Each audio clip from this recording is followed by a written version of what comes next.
Uma verdadeira corrida contra o tempo. A menos de 2 semanas do recesso parlamentar, o governo espera a aprovação de medidas cruciais para aumentar a arrecadação em até 47 bilhões de reais. É muito dinheiro.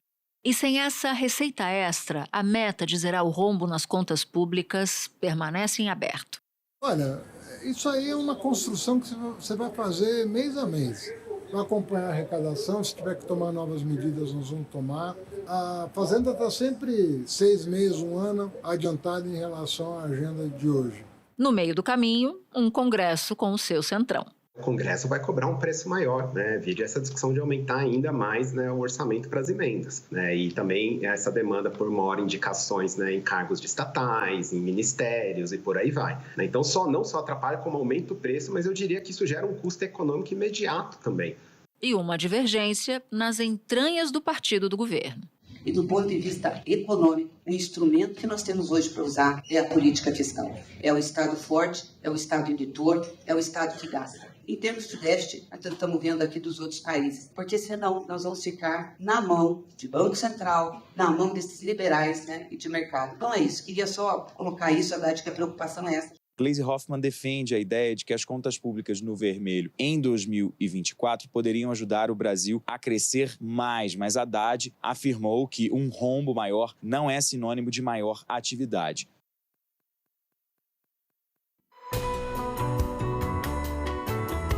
Da redação do G1, eu sou Natuzaneri e o assunto hoje é a semana decisiva para Fernando Haddad no Congresso. Quais são as pautas importantes para o ministro da Fazenda antes do apagar das luzes na Câmara e no Senado e como estão essas negociações? Neste episódio, eu converso com Manuel Ventura, repórter do jornal O Globo em Brasília. Terça-feira, 12 de dezembro.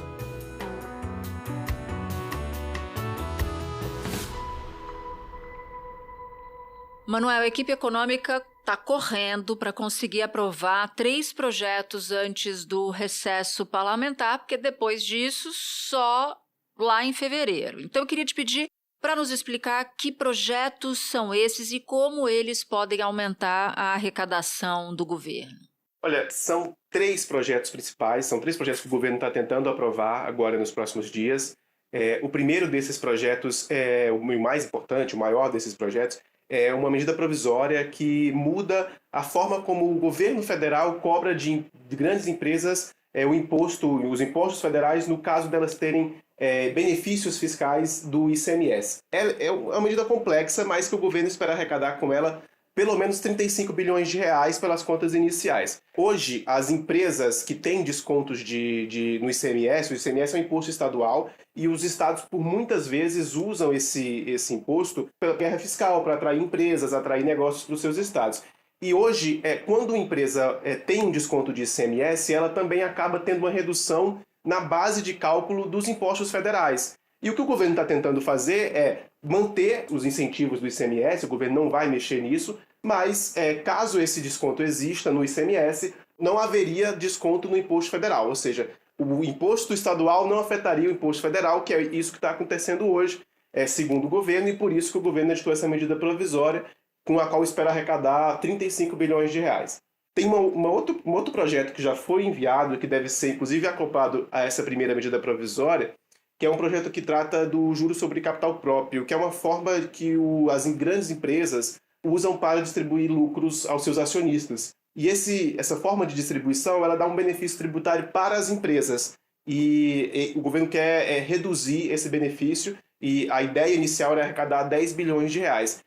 Pode ser que esses números sejam alterados ao longo da tramitação, porque o Congresso, como sempre, dá uma reduzida no projeto, desidrata ele um pouco, então isso acaba sendo um pouco afetado. E, por último, já está no Senado Federal a tramitação de um projeto que trata das apostas esportivas, da taxação das apostas online, não apenas esportivas, mas apostas online de um modo geral. Então o governo espera arrecadar 2 bilhões de reais com essas apostas no ano que vem, pelo menos essa é a previsão inicial de arrecadação. E com esses 3 projetos, a promessa do ministro Fernando Haddad de zerar o déficit no ano que vem fica factível? Porque ninguém no mercado acredita que dá para cumprir essa meta dele. O ministro da Fazenda, Fernando Haddad, afirmou hoje que o bloqueio de recursos no orçamento do ano que vem pode ficar entre 22 e 23 bilhões de reais. Pela lei, o corte vai ser necessário caso o governo não consiga aumentar a receita com impostos para cumprir a meta de zerar o rombo nas contas públicas em 2024. Para os economistas do mercado financeiro, esse valor seria de 53 bilhões de reais. Então eu queria te perguntar, já que você levantou a bola da desidratação, esses projetos já foram desidratados e podem ser, como você nos indica, ainda mais desidratados. Por isso é que eu te pergunto sobre o quão factível é essa meta de zerar o déficit público no ano que vem. Olha, no cenário de hoje, Natuzzi, ainda é pouco factível, mesmo com a aprovação desses projetos, mesmo que esses projetos sejam aprovados, mesmo que eles aumentem a receita do governo, ainda é difícil o governo aprovar e o governo conseguir o déficit zero no ano que vem, porque tem uma outra série de fatores. Você mesmo falou que os projetos estão sendo desidratados, eles devem continuar sendo desidratados. Não dá para ter certeza sobre o impacto deles na economia, como é que esses projetos, na vida real, eles vão se comportar quando eles forem aprovados, se forem nesse ano.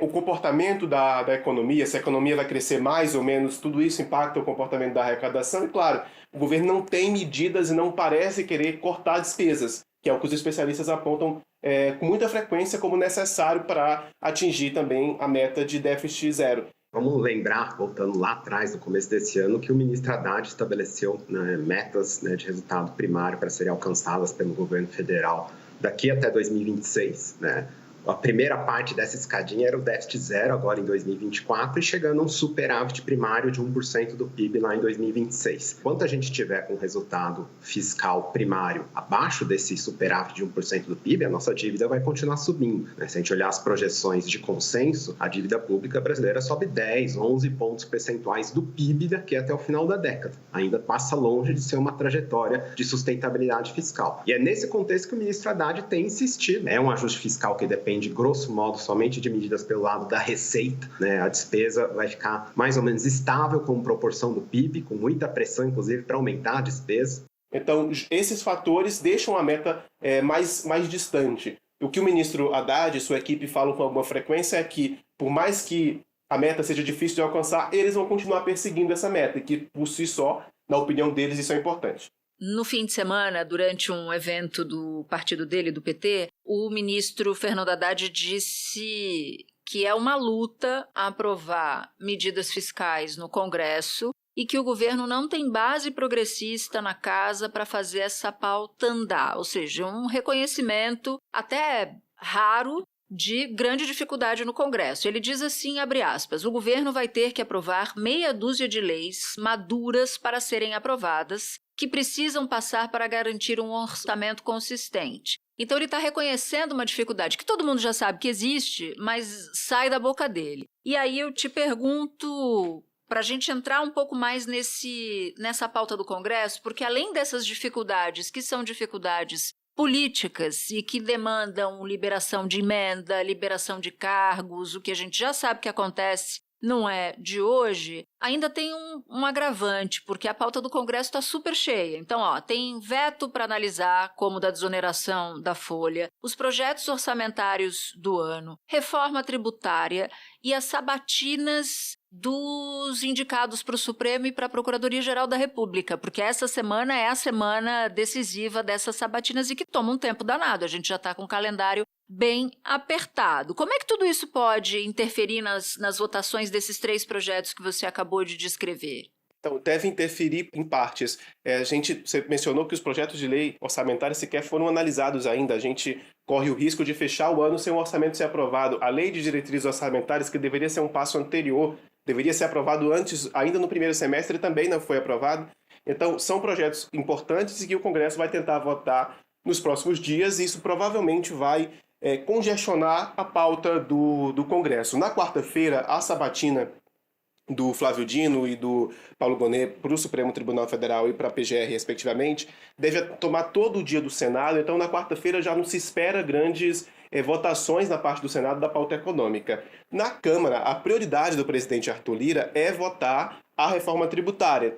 A equipe está 100% disponível para a Câmara, né, e para sentar com o deputado Aguinaldo, que será o relator da versão final, para, quem sabe, promulgar a emenda constitucional esse ano. Estou muito confiante que nós vamos promulgar esse ano a reforma tributária.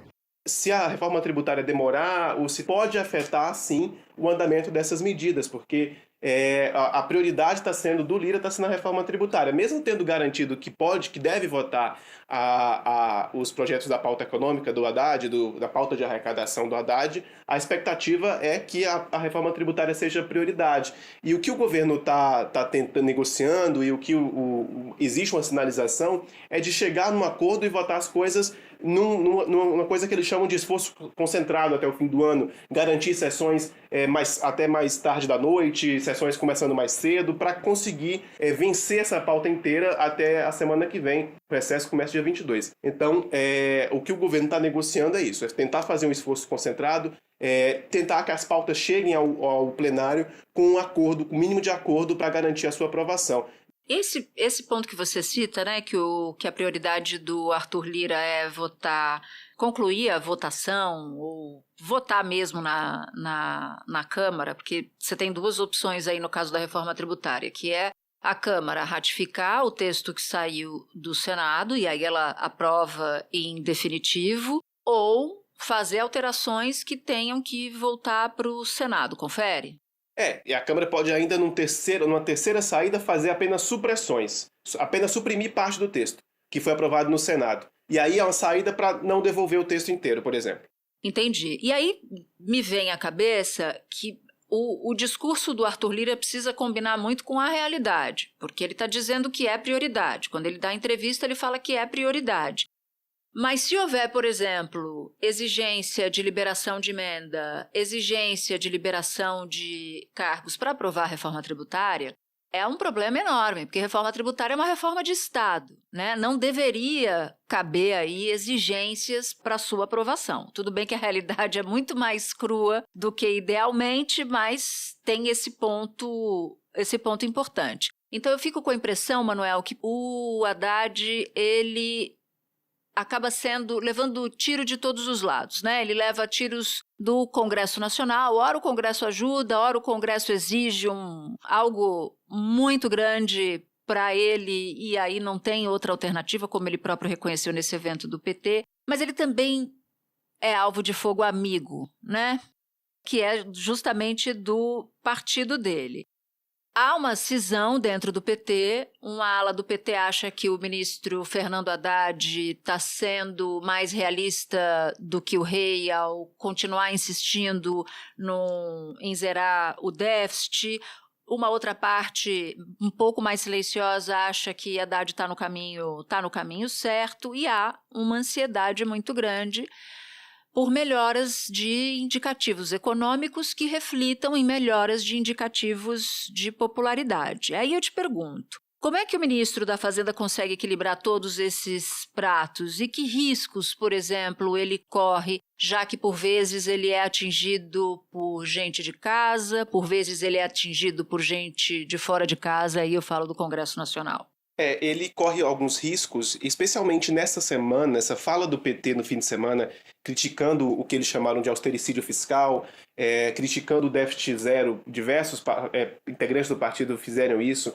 Ele corre um risco porque essas medidas elas estão na sua reta final. Então, o que os parlamentares, principalmente de centro ali, que é fundamental que esses parlamentares apoiem a pauta do Haddad para ela avançar, porque o governo não tem maioria sem eles.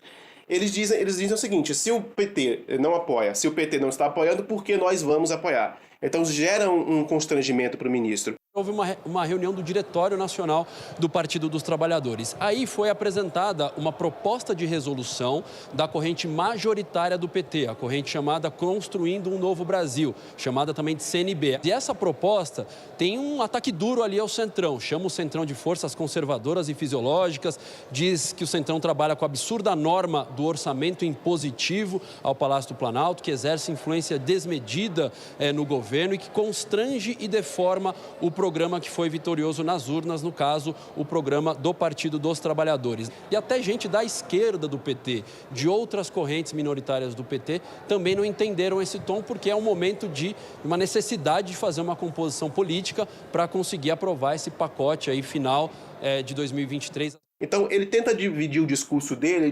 para os públicos. Para o PT, ele está falando que é um ajuste, que o ajuste é necessário para retomar a credibilidade do país, para reduzir o dólar, para trazer investimento privado e também para reduzir de maneira sustentada a taxa Selic, né, que essa é uma pauta muito grande do partido. E ele diz que esse ajuste está sendo feito sobre os mais ricos e não sobre os mais pobres. Pelo menos esse é o discurso do Haddad dentro do PT. Para fora do PT e para o governo e para o Congresso, ele diz que isso é necessário também por essa necessidade de ajustar as contas e de fazer as medidas necessárias para retomar a credibilidade do país, e diz que, na verdade, esses debates do PT eles são internos e que na hora da votação o PT não vai deixar de apoiá-lo no momento da votação no plenário, e que é necessário que tome essa pauta para que isso seja aprovado pela maioria. Com esses partidos de centro, com essas pessoas de centro que ele conversa, ele usa esse argumento e usa também o argumento de que esses partidos são mais próximos da pauta econômica, então que não está sendo feito aumento de imposto, por exemplo. Ele diz que esses ajustes que são feitos nos tributos são apenas para corrigir distorções. Então ele vai moldando o discurso dele de acordo ali com o interlocutor para conseguir convencer todo mundo a aprovar sua pauta. E ele mesmo reconhece que está difícil, que é uma batalha, que é uma luta, como ele mesmo falou. Ao mesmo tempo, o PT precisa ser convencido de que o ajuste é necessário, os outros partidos também precisam ser convencidos de que o ajuste melhor é o que ele está propondo, então ele fica tentando convencer todo mundo e, no fim, aprovar pelo menos parte da sua agenda até o fim do ano. Espera um pouquinho que eu já volto para continuar minha conversa com o Manuel. Eu fico imaginando o ministro da Fazenda olhando para a atmosfera e se perguntando, é fã ou é hater? E um outro clássico é o Tim Maia, porque o Centrão diz, não, já que o PT não está mostrando boa disposição, por que a gente vai colocar a mão nessa massa? Por que a gente vai segurar o Haddad? É o clássico me dê motivos, né? Me dê motivos para ir embora, então... A vida de ministros da Fazenda não é uma vida fácil. O nosso colega Thomas Trauman escreveu um livro, né, que é o pior emprego do mundo. Então, mas no caso do Haddad, eu acho que ele tem um agravante dentro da própria casa, do próprio partido. Agora, Manuel, para a gente terminar, eu queria entrar num ponto com você. Toda votação, a gente sabe, tem um custo para o governo, já falamos aqui ao longo da nossa conversa, e os partidos já estão cobrando o pagamento de emendas parlamentares, o famoso toma lá da cá. É muito difícil esse equilíbrio, porque para aprovar medidas que aumentem a arrecadação, o governo precisa gastar mais. É um contrassenso original aqui, né? Não é muito fácil fazer esse balanço. Não é fácil. E você falou que me dê motivos. O grande motivo é a emenda parlamentar, o grande motivo que destrava a pauta de modo geral. O que agora especificamente os parlamentares estão cobrando são algumas emendas que, segundo eles, estão atrasadas até de 2019. De 2019 para cá, eles dizem que tem muitas emendas que foram liberadas, mas não foram pagas, efetivamente pagas, e aí estão negociando com o governo essa liberação. E o que eu já ouvi durante algumas votações, lá no plenário da Câmara, principalmente, é que, o parlamentar diz o seguinte, a gente está liberando, está dando 25 bilhões, 20 bilhões, 30 bilhões para o governo. Dá para ficar com 5 para a gente aqui, tá? Dá para 5 ser nosso, dá para 5 a gente dividir, obviamente, em emendas parlamentares para negociar. E acaba sendo um contrassenso, porque o governo acaba tendo que liberar gastos para aumentar a receita. E uma estratégia que o governo está tentando tocar com relação a isso, para não ter um impacto tão grande essa liberação, é direcionar os seus programas de governo para as emendas. E aí é como se aquele parlamentar abraçasse um programa, abraçasse uma obra, um serviço, e o governo abrisse mão daquela despesa que está no seu próprio orçamento. Ou seja, o governo tentando convencer o parlamentar a colocar a emenda num projeto prioritário do governo, né? É isso. Tentar colocar o parlamentar no projeto prioritário, o governo não gasta duas vezes, o governo acaba embarcando a sua proposta nessa proposta do parlamentar. Mas é difícil, os parlamentares hoje têm um valor muito alto para eles decidirem, o orçamento é impositivo, ou seja, tanto faz se o governo vai querer liberar ou não, o valor vai ser liberado, então é um trabalho difícil que o governo faz para tentar fazer esse convencimento. E é uma lógica muito invertida, porque o parlamentar, ele normalmente coloca emenda, uma parte, claro, vai para os problemas ali da cidade, do estado que o parlamentar é, mas uma outra parte é medida eleitoreira. Eu sempre cito um caso que um técnico do orçamento que atua no Congresso Nacional me contou, ele falou, Natuza, tem um caso de uma cidade que tinha uma quadra poliesportiva de um lado da rodovia, uma cidade de interior.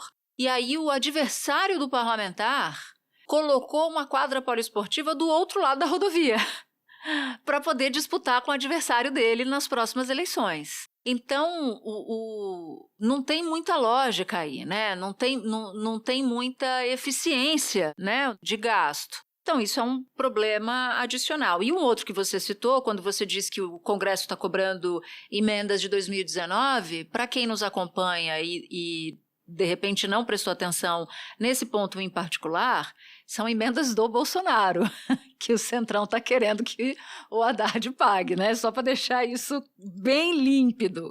Exatamente. Você mencionou essa questão da quadra. Andando em algumas cidades, você vai conversando com os técnicos e percebendo que algumas cidades que tem parlamentar, que é ligado ao governo, aquela cidade tem asfalto, tem posto de saúde, tem quadra, tem... A cidade do lado, às vezes a 20, 30 quilômetros, não tem nada disso. E o merecimento da cidade se dá por ter um apoio político de um parlamentar. Não é feita uma análise sobre a necessidade socioeconômica daquela região, por exemplo. Às vezes acaba se instalando equipamentos desnecessários para o município, enquanto em outros isso seria mais importante, acaba perdendo a funcionalidade do orçamento federal. Exatamente. Manuel, super obrigada por ter topado falar com a gente. Foi ótimo ter você aqui no assunto. Bom trabalho para você. Obrigado e até a próxima. Este episódio usou áudio do Poder 360. Este foi o Assunto, podcast diário disponível no G1, no Globoplay, no YouTube ou na sua plataforma de áudio preferida. Comigo na equipe do Assunto estão Mônica Mariotti, Amanda Polato, Luiz Felipe Silva, Gabriel de Campos, Tiago Kazuroski. Neste episódio colaboraram também Carol Lorenzetti e Ellen Menezes. Eu sou Natuza Neri e fico por aqui. Até o próximo assunto.